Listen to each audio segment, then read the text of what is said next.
There were many contenders for the title of the next Michael Jordan, but today we're going to focus on the first one, the one that they call Baby Jordan. Let's talk about it.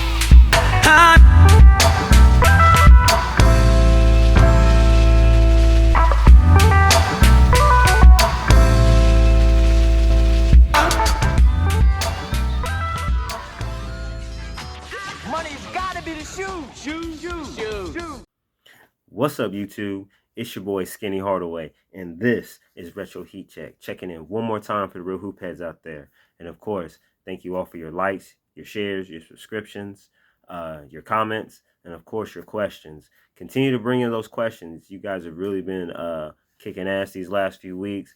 Q&A with Skinny each and every Wednesday, these last couple Wednesdays, and this past Thursday.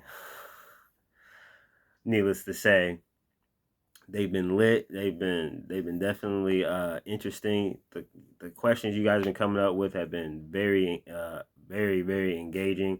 Fire questions.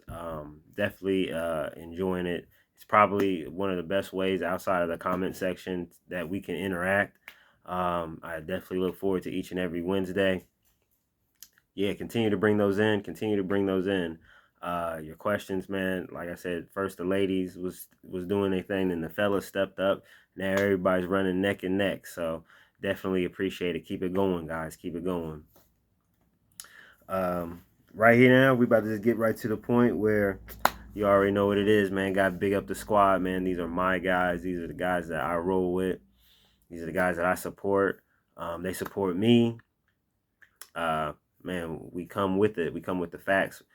We come with information. Some of us are more informative and entertaining. Others are more educational and fact based. No matter how we come, no matter how we're coming, man, we're coming with the facts. We're coming with the truth. We're coming with the real. And we come with the respect and the integrity that you need to display here on YouTube. So these are my guys. These are the guys that I definitely rock with. And if you guys are not familiar with these guys, hey, tune in, man. Check them out, man. Tell them Skinny sent you, man. But yeah, without further ado, man, gotta give a shout out to the squad. You already know what it is, man. Big shout outs go out to Sports and Fitness Rants, Uncommon Sense, Scap Attack, Too Raw for Sports TV, Uncut Hoops, Angry Old Hoops, Michael Jordan Fans Are the Best, NNB Sports TV, Kobe Bryant Film Room, Prince Sports, my twin, Phenomenal Fitness, what up? Dreamers Pro TV, Ticket TV, Geechee Life Sports Talk, definitely get in tune. Jordan versus LeBron, Shucklestorm NBA, The Real Mind Crime, D'Allen Ricks TV, NBA Fact Self Research. Definitely get down with these guys. And check out Man Down Sports. Can't forget about my brother, Man Down Sports. Check these guys out, man. Like I said, man, they're informative, they're entertaining, facts, opinions. They're very engaging, very smart guys. They know their stuff, man. They know their stuff. So check them out, man. Give them a view, man, and let them know that that Skinny sent it. That Skinny sent you. You already know what it is, man. It's Monday. But yeah, man, big shout outs, man, to those guys, and big shout outs to you guys in the Hoophead Haven. Once again, we're not even gonna get into it. You already know what it is. YouTube's tripping, YouTube's acting up. I just implore you guys to continue to support the channel. Thank you guys for those who do support and visit the channel and all that, man. Big shout outs to you guys. Can't do anything without you guys. You guys make up this community. The Hoophead Haven is definitely nothing without the Hoophead. So definitely appreciate you all. today's another closed door meeting until they reveal these names of the latest subscribers that they just won't. I don't know what's going on with that. Once again, YouTube's tripping, but big shout out to all you guys. Um, hey, and we're gonna. You already know the rules. You guys know exactly what it is. You know what we stand for. Global community. Respect for respect for the game, past and present, especially with the past. Um, man, you see it. You see a fanboy. Check them. You have all the autonomy. You have all the room and right in the world. Hey, they violate the second that they start talking all that crazy stuff, man. You already know. Do your thing. But yeah, we're gonna get right into it. Man, this is going to be a new series for the next couple weeks. Now that the off season is now here, getting ready for the draft. So I decided to start making some series that I guess that we can discuss and talk about. Just give my views, give my points on certain things. And this first series, I definitely want to talk about because I've already given you one of the series during Wear Your Sneakers Friday, and that was the weapons of the regular season, and then eventually transitioned to weapons of the postseason / finals for Michael Jordan, for Air Jordans. Um, yeah, definitely. That's one of the series. So check that out each and every Friday uh, throughout the off season. Each and every Wear Your Sneakers Friday. Definitely going to be doing those weapons of the MJ's weapons of the regular season, weapons of the playoffs / finals. So check those out. And this series will be focused on the next Michael Jordan. Players past and present, past all the way to the present, players that basically were dubbed the next Michael Jordan, probably had the most scrutiny with that title, and how their careers fared, and all that good stuff. So that's basically what I'll be focusing on. There's a plethora of players, but we're only going to focus on 6 of them. So we'll still have, of course, we're still going to have Q&A with Skinny on Wednesday, and of course we're going to have Wear Your Sneaker Friday. But Monday, Tuesday, and Thursday we will have a next Michael Jordan feature. So tonight's feature.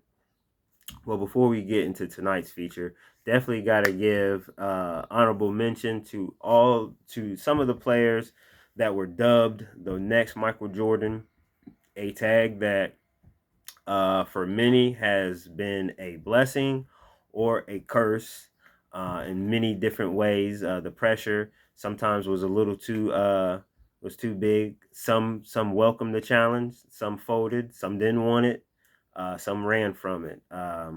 But these are the players that I wanted to highlight. I'm sorry. And so we definitely want to give an honorable mention to some of the players that could have qualified, but I felt that for this series, I think wasn't going to be as impactful as I thought they would be. So, honorable mentions go to Kawhi Leonard, Allen Iverson, Jerry Stackhouse, Tracy McGrady, Ray Allen, my boy Jimmy Butler, plethora of other players, but those are just some of the honorable mentions that probably could have made the series, but just for the purposes of the video series, that I just think that the 6 that I've chosen, I think definitely have I think they definitely have more of an impact in the series. So big shouts to you guys. But we're gonna kick it off, man. We're gonna kick it off with the first of the next Jordan in the next Jordan series. We're definitely gonna talk about the first one, basically the first one that comes to my mind as a kid growing up, man, this guy was definitely a high flyer. He was definitely a prolific scorer. This dude could really put the ball in the basket in various ways. His aerial attacks were very reminiscent of a young MJ, so much so that he earned the nickname Baby Jordan. That is Harold Miner. Harold Miner definitely is a name that many of the old school definitely know about. This guy was in high school, between high school and college. I mean, this dude, he's probably one of the earliest high school phenoms that I remember um, growing up as a kid. This was like back in like the late 80s. So I was like first grade, second grade, but I knew about Baby Jordan because of my older cousins. They, and I was always trying to hang around them. They was always talking basketball and watching basketball. So that's where I was starting to get my early love for the game. And I definitely remember Harold Miner, man. I mean, he was definitely a high flyer. He put you on that poster real quick. He could score. I mean, he was prolific at Inglewood High in Los Angeles. I mean, same high school as a plethora of other players, but in particular, guys like Paul Pierce come from Inglewood High. And Harold Miner was definitely one of the greatest to walk those halls. Definitely was a prolific scorer, as I said before. He averaged 27 and 28 between his 28 points a game between his junior and senior year, including a career high 48 point, 17 rebound performance in his final high school game to basically seal the deal in a historic high school career that led him. You know what I'm saying? I don't know I don't think he was Mr. Basketball, but I think he was runner up. Uh, both years, I definitely believe he was runner up. He might have won one a year, but I definitely believe one of his years he was a runner up. But hey, McDonald's All American.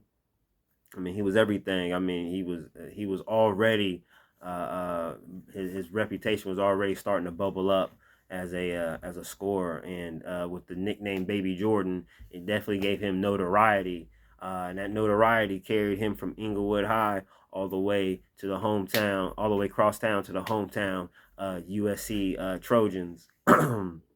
Where he was the Pac-10 at the time, Pac-10 Freshman of the Year. He was a three-time Pac-10 All Pac-10 selection, including the Pac-10 Player of the Year in his junior year, 1992. He was a consensus All-American in '92 as well. He was a runner-up for the Naismith Award, and he was actually Sports Illustrated's College Basketball Player of the Year over players such as Christian Laettner, Shaquille O'Neal, and Alonzo Mourning. Definitely was that guy at USC. Um, he was part of the that USC Trojan team that was upset in the second round by West Virginia. It was the Miracle. I forget what they call it. The Miracle something. When West Virginia, because USC came in, I think they was like a 2 seed or a 3 seed, something like that. They was high up, and Harold Miner was at the peak of his powers, and that USC team was a running gun type of squad, and they let West Virginia come in there and punch him in the mouth in his final game. So that pretty much wrapped a bow on it, man. But before, and then later on, his number 23 was retired by USC. So yeah, he definitely looked the part. He definitely was a scorer, a hooper, a high flyer. I mean, he had the sauce, he had the juice. I mean, man, leaving out of USC, everybody that I remember growing up, man, as by then '92, I was probably like in maybe like the third, fourth grade. So by then, Harold Miner was a household name. We all knew about Harold Miner. We all knew about his scoring ability. We knew about his dunks, his dunking ability. Um, I mean, like I said, man, he was prolific at USC. Um, but I mean, check him out, man. If you're ever bored, man, check out Harold Miner's highlights from USC, man. He was definitely a cold-blooded dude, man. You know what I'm saying? But he parlayed that, left early, jump ship, leaving a little bit early to the NBA for going his senior year. So he was part of the 92 class, the 92 class that had Shaquille O'Neal, Alonzo Mourning, Christian Laettner, those guys, you know what I'm saying? But hey, you know how that goes, man. You know how that goes when you're in a high profile NBA draft class. There's a certain amount of pressure that comes on you, and going into the draft, everybody knew that Harold Miner was definitely going to be a first rounder. They just didn't know where. They didn't know if he was going to be a lottery pick, but they knew that he was going to be somewhere within the top 15, top 10 to top 15. So even if he wasn't a lottery, he was going to be somewhere within range of it. And sure enough, he wasn't lottery, but he was within range of the lottery as the 12th pick to the Miami Heat. You already know. And basically, his career was a little bit more flash than substance. Unfortunately for him, I don't think that it was injuries or anything like that. It wasn't really injuries or anything like that. I just think this simple fact of the matter that um, his game just didn't translate to the NBA. I mean, he had his moments, um, but to be all the way honest, I think that you know his career wasn't what it had cracked up to be. Um, the highlights of his career was the simple fact that he was and that I would have to say that is the only thing about his NBA career did uh, that actually did match up to the Baby Jordan moniker, and that was the simple fact that as well as that he matched MJ, as well as a two-time winner of the NBA Slam Dunk Contest. He won in '93 and he won in '95. Um, yeah, that's pretty much it as far as the highlights of his career. Um, he played 4 years total. 3 years with the Miami Heat from '92 to '95, and in Cleveland, where Cleveland the '95-'96 season, um, pretty much he had like 9 points, 2 boards, assisted again, an assist a game. I mean, pretty much very pedestrian career for all the lofty expectations. Um, it like I said, it wasn't really necessarily injuries or anything like that. It was just a simple fact that his game just did not translate. Um, I don't think that it was it was a I mean, I was young though, so I don't really know. I don't know if it was it didn't seem like it was an injury, like I said earlier. I don't know if it was a want-to type of thing or whatever it was, but it just seemed like just his game just did not take off in the NBA, and he is definitely known as a bust, and would definitely hurt him. And as his coach, the Hall of Fame former USC coach George Raveling said, man, that Baby Jordan nickname definitely hurt him. Definitely did a lot of harm to his definitely did a lot of harm to his reputation. Definitely did a lot of harm to his maneuvering throughout the league. Put a lot of pressure on him. It probably didn't. It probably didn't. Translate. To as far as I don't know. I guess you could just say that his game just didn't translate. His game just didn't. It just for some strange reason it just didn't click. And for somebody who was such a prolific scorer, for him to just basically just fizzle out like that, and it was just such a shock, and just for him to be known as a bust But I would have to say that he's still, many people consider him a bust, but he still has his lore within the NBA. And that is definitely out on the West Coast. Definitely he's a legend out on the West Coast. He's a Pac-10, Pac-12 legend.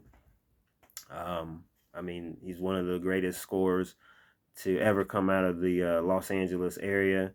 I mean, it just didn't pan out for him in the pros, but he did leave his stamp in the NBA with the two NBA slam dunk championships. Definitely a player that was dubbed um, the next MJ. The Baby Jordan nickname probably crushed him a little bit. I think the weight of that Michael Jordan pressure was a little too much for Harold. But for him and his career, although it was short lived, like I said, he was able to leave his mark. He didn't go overseas once he was waived because he tried out in the 95-96 season. He tried out for the Toronto Raptors and was waived towards the end of training camp. And instead of going overseas, continuing his pro career overseas and trying to make his way back into the NBA, he just took his earnings. Um, Started his own businesses with his wife, lived a quiet life out in the Los Angeles area.